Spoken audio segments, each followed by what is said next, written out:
Yeah, so another max loss day. We'll just go into the charts right now to go over what exactly happened. So this is yesterday's close. Obviously really bullish on all the assets. So I'm looking to be more bullish today, especially when I come into the session. I don't really use the 4 hour for profiling at all. It's just 1 hour, and what I see is, right, obviously we're very high up, and so we have this high from last week on YM, and obviously NQ is way above that point. Right, this is a previous week's high. So basically, it's kind of S&T break. We are holding that daily S&T, and I basically want a strength switch to trade YM higher, which we do get that. So let's use NQ here.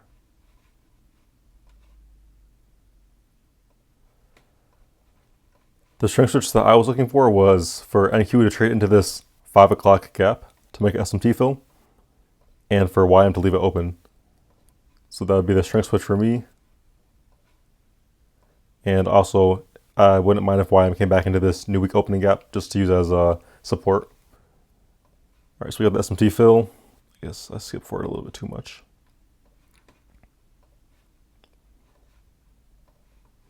All right, so we got the SMT fill back here.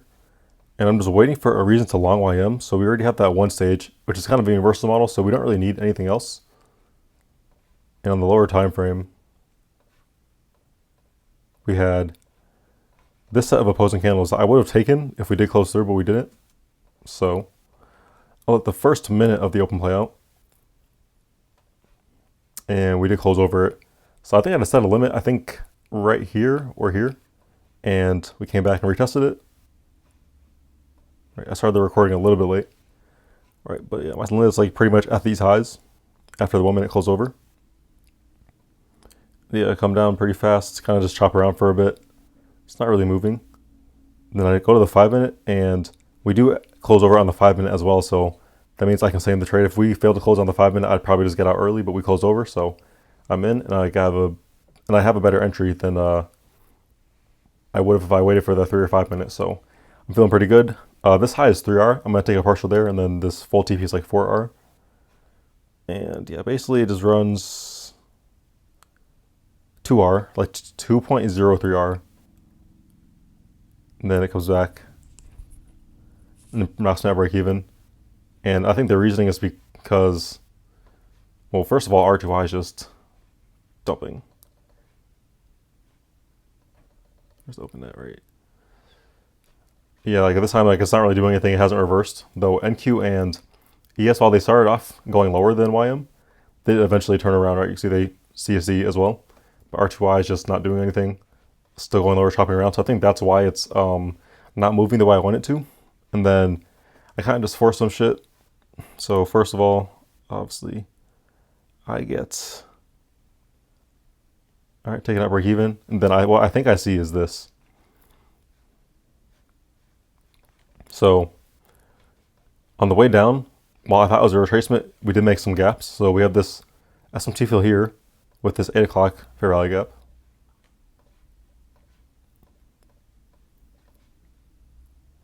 Right, and using NQ. It's a pretty spaced out SMT. And these next 15-minute candles,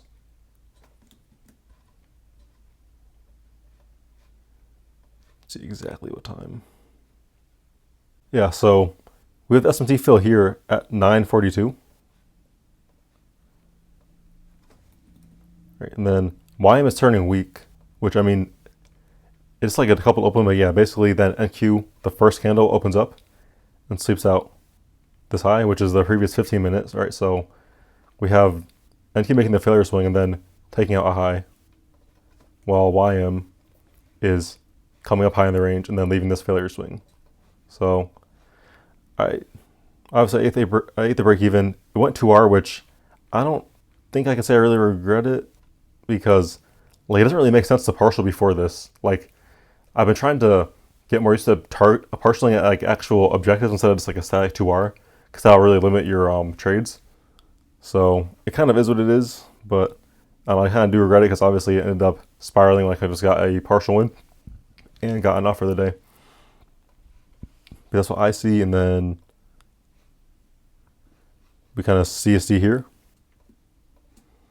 So I set a limit, and then this is not the reason why I traded bad, but like around this time, these guys came to my apartment to change out the windows in the bedrooms, and they said it was gonna be the 6th, but I had no idea it was already the 6th, so I wasn't ready at all. And like I basically just like set the limit and like tried to like start moving my bed out the way and stuff like that. So I was pretty disoriented, then I had like to go to the living room.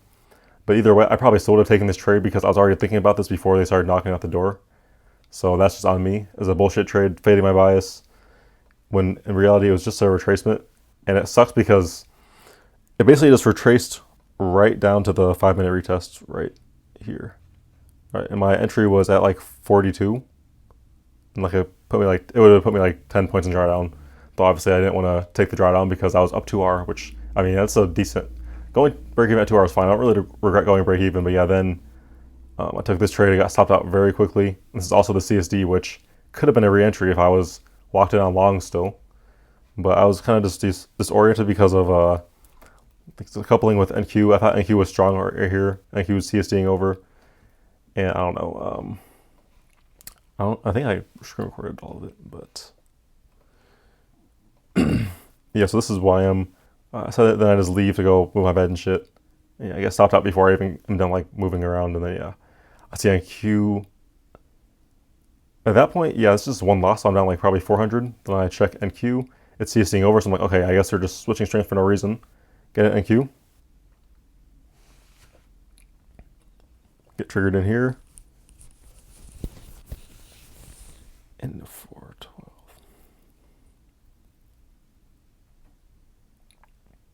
And then I see YM's going up to, I'm like, bro, I don't know what to do. So I set a limit on YM, and NQ starts going down. And since like it's technically the worst asset, and we never CSD'd, I just exited early, which I think it would have even hit my stop loss. Let's check right now. This is at 10:03.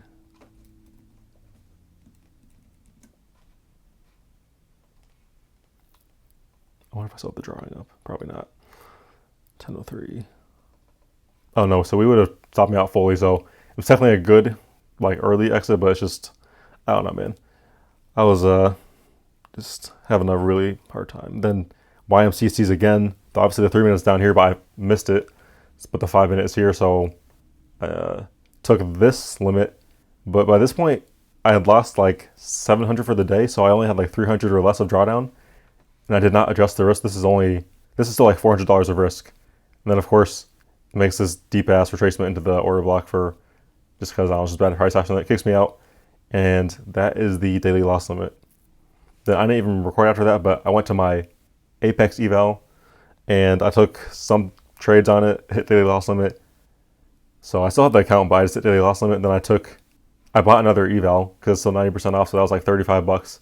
I started trading on it using minis and stuff, and then I hit daily loss limit on that too. So I went on tilt hard today. And it hasn't updated today, but yeah, these are the stats. I haven't been on this all week, but yeah, Monday crash out day. Well, not really crash out, I just lost.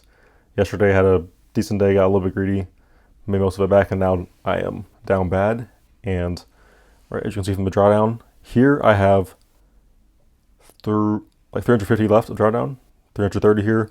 And then here somehow, I'm not sure why, probably because I started at a different time, but I have 800 left, so that's not bad actually. But yeah, I'm definitely gonna have to downsize risk to, I'll probably just do 150 to 200 because these aren't like normal, like you have them drawdown, but I don't want to like YOLO the accounts because if I actually am able to get back to break even with like max drawdown, then that's buffer for payout pretty much.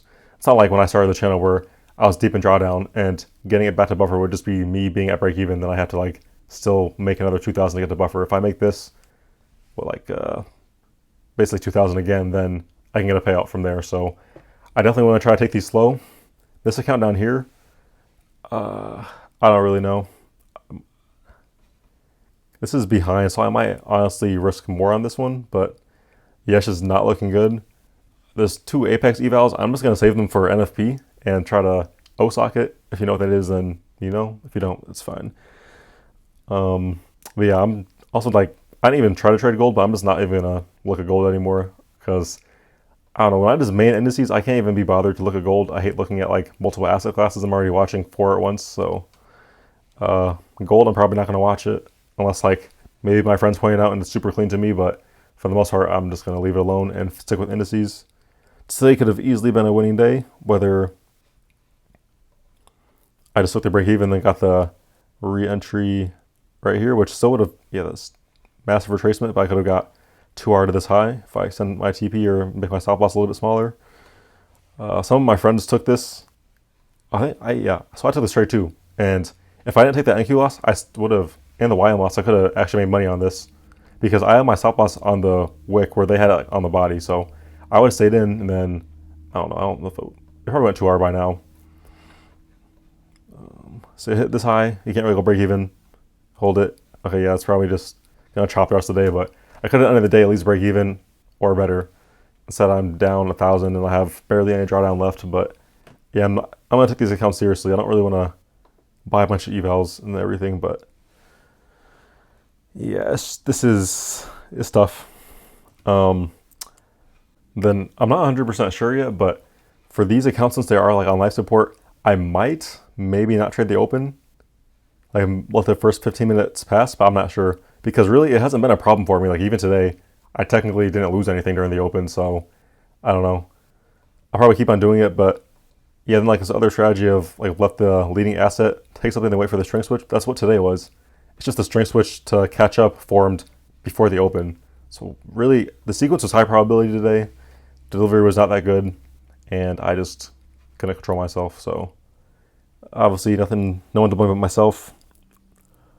I can still come back on these accounts hopefully, and if I don't, hopefully NFP can get me some new fundeds. But either I'm still right there, I just keep on messing up, and obviously it's gonna be a while from now. But when I do get some fresh fundeds or like getting back Drawdown, I'm actually gonna up my risk again to 500 per trade because it seems like even when I'm risking like 300 per trade, and I'm supposed to only lose 600 in a day, I still end up basically trading until I lose the daily loss limit of 1,000. So I might as well just risk 500 every trade. So if I lose two, I'm forced to get off, and if I win, then I'm not like capping my upside. So winning days will be 1,000 plus, assuming it's full TP and not a partial, and then losing days will be 1,000 normally. So that should probably smooth out.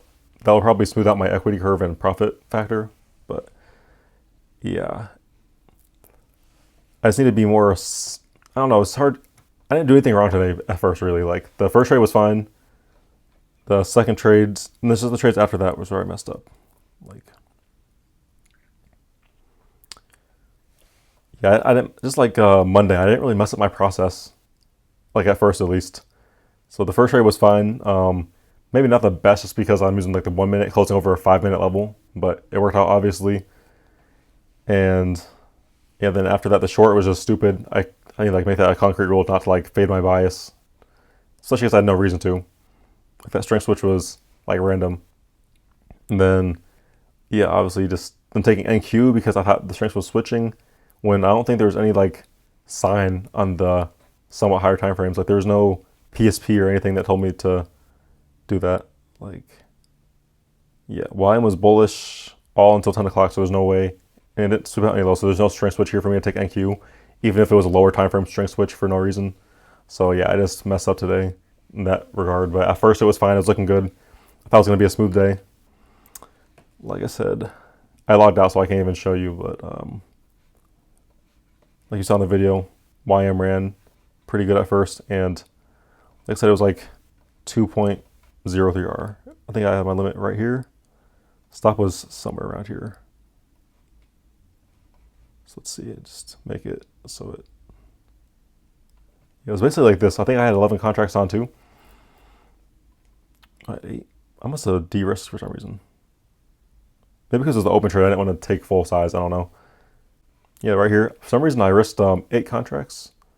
And that's, I can't really see from here. It's probably like 300 of risk. I downsized for whatever reason. So, yeah. That's probably why. I wanted to risk 300 because it was the open. It was like a 5 minute level with a 1 minute closure. But yeah, I don't know. Just tilts again, bro. Like, it's like a big problem.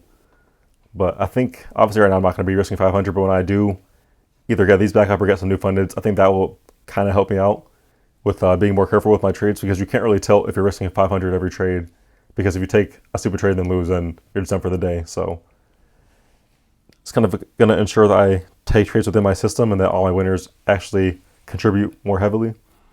But yeah, tomorrow the plan is probably risk 150. If I get to where I can get like 600 a drawdown, then I can up it to like 200, and they'll have like 1,000. Then at that point, I might keep it at 300 or 400, but I thought I might be able to get a payout by the end of the week, but clearly not. I'm just going to be trying to dig myself out of this hole that I've put myself in. So yeah, I gotta really focus in on that.